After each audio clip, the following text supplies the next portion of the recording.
Virgo, ito yung iyong August reading. Sun, Moon, Rising, Virgo, or Cross Watchers. Check natin ano yung mga mensahe. Hindi inaasahan. Dapat malaman.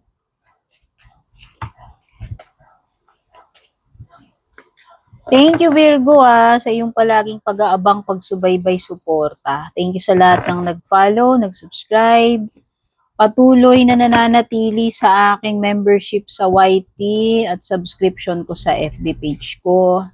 Thank you sa lahat ng nagla-like, heart, comment, share, mga nagpapadala ng star super thanks sa lahat din ng suki sa private reading ng ilang taon na pabalik-balik. Thank you so much.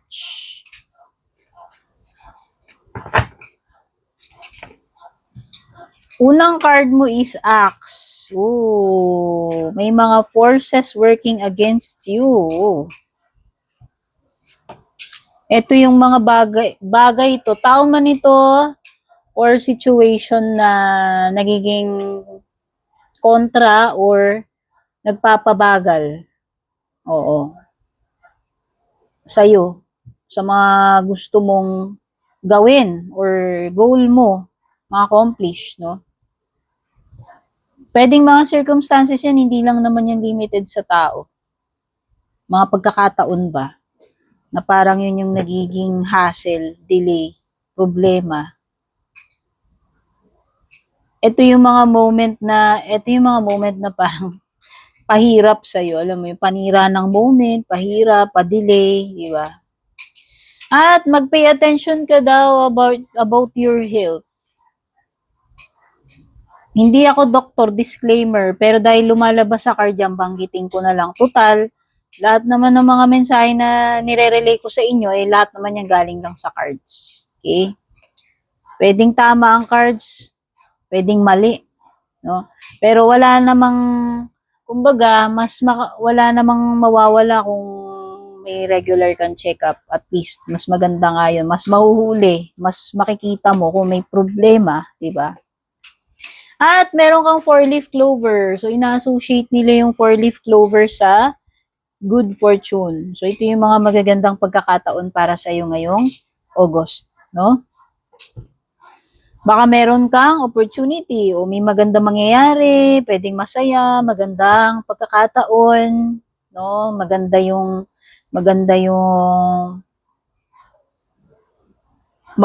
mga mangyayari or marireceive mo, di ba?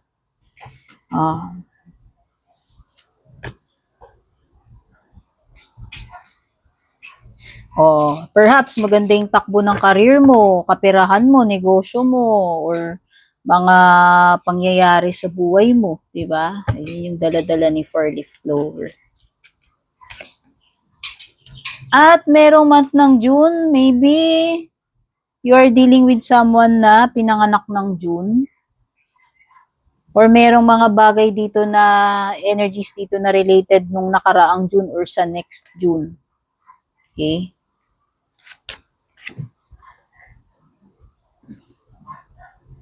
Rabbit is about sex matters. Pwedeng physical activity, alam nyo na yun. Pwedeng sexual, physical attraction, physical activity. Yes. Pwedeng iniisip-isip lang, puro ganun, or pwede talagang may ganap-ganap, no?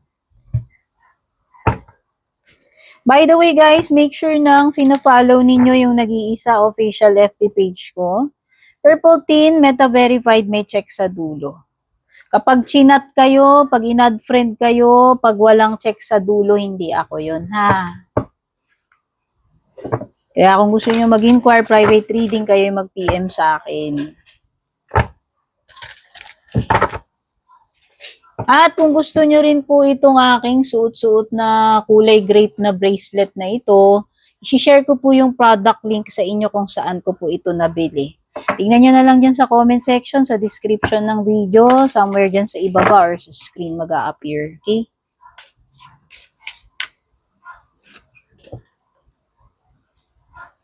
Meron kang South Node, New Moon in Pisces, Cardinal Moon.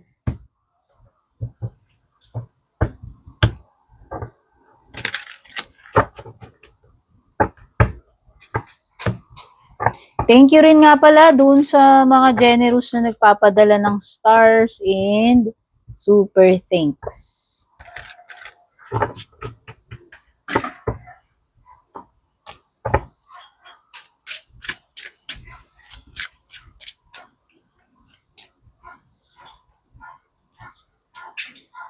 Meron ka moon card, baliktad. Knight of Pentacles upright. Ten of Cups baliktad. Three of Swords upright. Justice upright. Tapos sa bottom, meron kang Eight of Pentacles upright. Mga zodiac signs na lumalabas sa cards sa ngayon, merong Pisces, merong strong energy, dalawang cards nagsasabi ng Pisces, at Libra energy. Pwede rin may ibang air signs dito pero yung major card is si Libra. At pwede rin meron mga earth signs na kagaya mo. Okay, Virgo. Dito naman tayo sa next na linya ng mga baraha mo. No? So, sinasabi dito sa South Node mo, wag mong hayaan na ikaw ay ma-hold back. No? Pwedeng bagay, situation, tao na nagpapa-hold back sa'yo. Pwede ring past mo kasi sinasabi rito nagkakaroon ng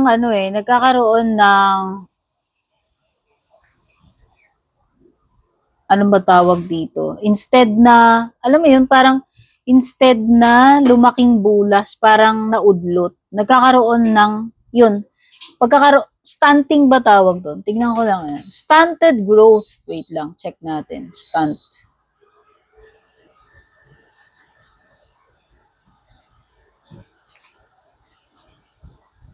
Yes, merong word na stunting. Stunting, ayan, nai-impair yung physical growth, yung development. Instead na magtuloy-tuloy, lumaking bulas, yun nga yung parang nababansot na uudlot, naho-hold back no? So may mga ganyan ngayong August para sa iyo Virgo. Depende na lang talaga kung magpapa-hold back ka. No? And ang malaking factor na nakakapag-hold back sa iyo is something na related sa nakaraan mo. So, yun yung magiging sagabal para mag-grow ka sa iyong full potential. Ma-reach mo yung pinaka-full potential mo ngayong August, ano? So, Virgo, it's time to meditate and contemplate. Parang yung hermit energy to, parang energy mo. Inner slash, self-reflection, meditation, contemplation, So, may period of rest, retreat, me time, alone time, detachment, muni-muni. Magti-take time ka para dyan sa mga ganyang bagay, Virgo. Siguro yan ay taking time to take care of your needs, to rest, recharge, no? Be bold and make the first move, Virgo. Wow. So this card is telling you na mag-initiate ka. Simulan mo, ikaw ang mag-umpisa. Sa'yo manggaling. In general, pwedeng sa personal mo yan, sa financial, sa pamilya, sa relationship, sa career, sa pera, sa negosyo, o kung saan tumutugma sa inyo. Okay? General reading ito.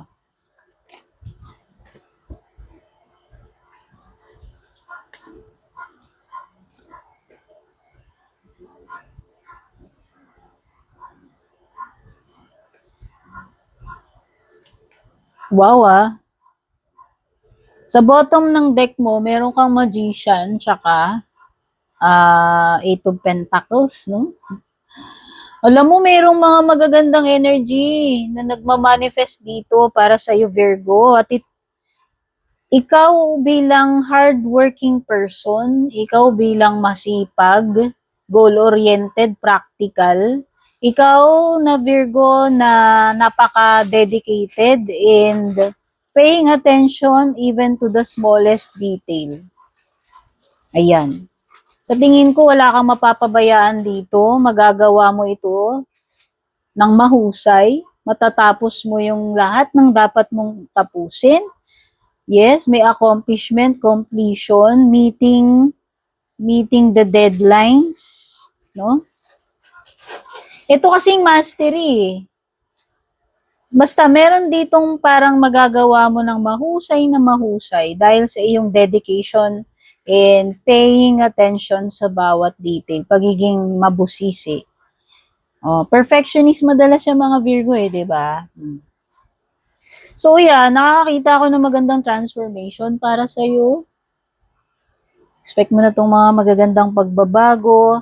Meron kang something na makikreate, pwedeng masterpiece, success, something na magiging mabenta, phenomenal, breakthrough. Ganda. Basta alam mo you have the power to create. Kung ano man yung minamanifest mo, ano man yung gusto mong mangyari, no? May kakayahan ka na gawin yan. Ma-accomplish mo yan, ma-achieve mo yan, or mabago mo yan, no? Yan. So, this is putting your skills to work. I-apply mo yung knowledge mo, yung skills mo, plus mag-yield ka ng magagandang outcome, plus magagandang rewards or pera. Okay? Ganda. Meron ding darating na opportunity sa'yo, unexpected, o pwedeng bigla ang lakad, or bigla ang opportunity na darating, no? Yes. Magkakaroon kang options. Tapos ayan, may sun card pa. Wow, sun card pwedeng si Leo. Malakas na source ng sun eh. So yan, pwedeng kung ano man ito, pagmumulan ng kung ano man, magiging source. Magiging malakas tong source na to na pagkukunan mo. Baka yan eh, income. Di ba? Oh. Tsaka ano to eh, yung sun card, ito ay sign ng growth. Ito ay sign ng success, happiness, lahat ng positive. Oh. Spotlight, pwede rin. Nandun ka sa sentro. Nandun ka sa kalakasan. O, di ba? Kung negosyo mo yan, career mo yan, ikaw, kalakasan mo ngayong August, ano?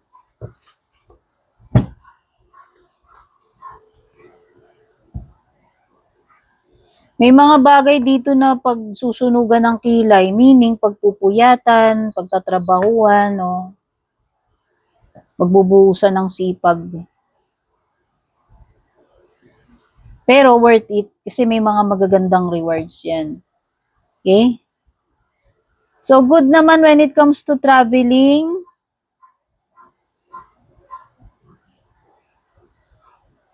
Pagdating sa mga inaantay mong pagbaba ng decision, maganda justice card mo upright. So yan, mga applications mo, decision na inaantay mo, resulta, positive yung resulta, ano, base dito sa mga to. Okay? Oh, justice, pwede namang literal na justice talaga yan. Maaring makuha mo ng divine justice na deserve mo. Oh, pwedeng may mga kontrata, may mga legal matters to come, legal process na kailangan. Pwedeng decision making din ito. Pwedeng pagpili, weighing your options kasi naninimbang yung skills eh. Okay? Ano't ano man, magiging fair yung result. Okay? Hindi ka argabyado. Tama lang, yung deserve mo lang. Meron nga lang nakaka-disappoint na situation dito sa Three of Swords. Pwedeng sa love life mo yan or sa ibang bagay. O, kasi yung Three of Swords is meant na talagang mabubroken heart ka rito. So, whether sa love life mo yan o hindi, may mga painful situations, uncomfortable, malungkot, no? Pwedeng may kaagaw, kakahati ka, kalaban, someone na i-break yung ano mo eh, i-break yung heart mo nito. Pwedeng betrayal, no? O sa relationship, ang pangit nito kasi pwedeng hiwalayan, third party. Ayan, no? Yung iba dito, pwedeng magkakaroon ng problema sa pamilya, sa samahan ninyo mag-asawa, sa home. Pwedeng magkaroon ng pag-alis, paglayo sa isa't isa, paghiwalay. Pwedeng irreconcilable differences yung problema, pwedeng cheating, betrayal. Pwedeng magkakaroon ng pagkakawatak-watak sa marriage, sa relationship o sa pamilya. Pwedeng merong mahirap na pagdadaanan, yes. O in general, sa sarili mo, sa pamilya, sa pera, or sa love life, sa relationship. Mahirap yan eh. Ten of Cups, reverse, at saka Three of Swords. Tsaka malungkot. Hiwalay, watak-watak. Alam mo yun. Ano pa?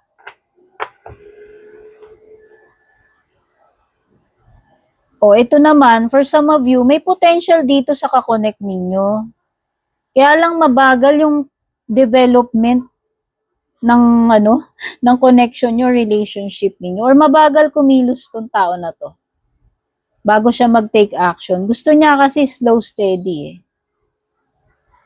Yung tipong hindi nagmamadali, sigurista, pero you can rely on Knight of Pentacles sa tingin ko. Hindi naman siya yung pabago-bago ang isip, hindi naman siya yung impulsive, no? Siguro itong, kumbaga, yung movement, development ng connection, yung relationship, mabagal, pero reliable, di ba? Stable, reliable, pero mabagal. O baka ito yung tao na bago mag-take ng action ng tagal.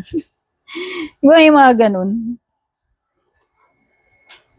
O Moon card reverse, this is a sign na magkakaroon na ng clarity or confirmation. Merong something na malalaman mo, aaminin sa'yo, madidiscovery mo. Merong something na marireveal kasi dyan sa Moon card eh. So, yung period ng confusion, ng mystery, masasagot na yan dito sa Moon card reverse when it comes to your love life, okay?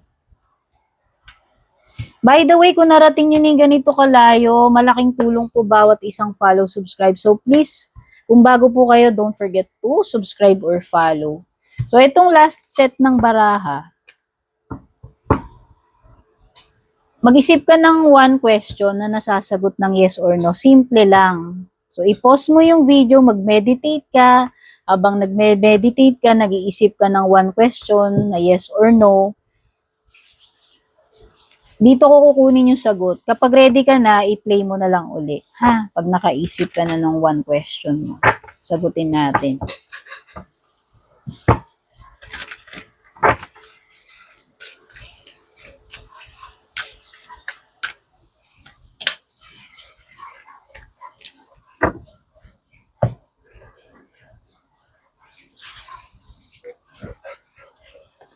Alam mo, labas ng labas yung recovery. Dami nakakuha na ito. Oo, malapit na. Ang sagot sa tanong mo ay malapit na.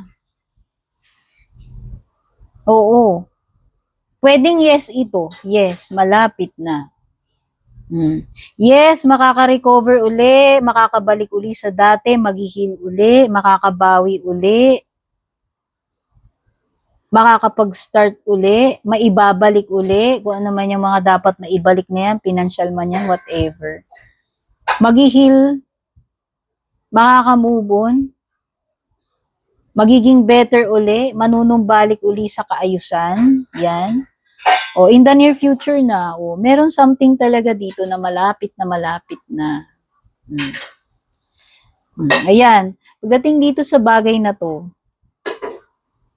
pwedeng hindi pa kumpleto or sapat yung information na meron ka or nalalaman mo sa ngayon. So, ang advice sa iyo is, magtanong-tanong ka pa, maghanap-hanap ka pa, mag-research ka pa for more information. Okay? So, yan yung reading ninyo. Kita-kits po tayo sa susunod na reading. Deus Benedictus.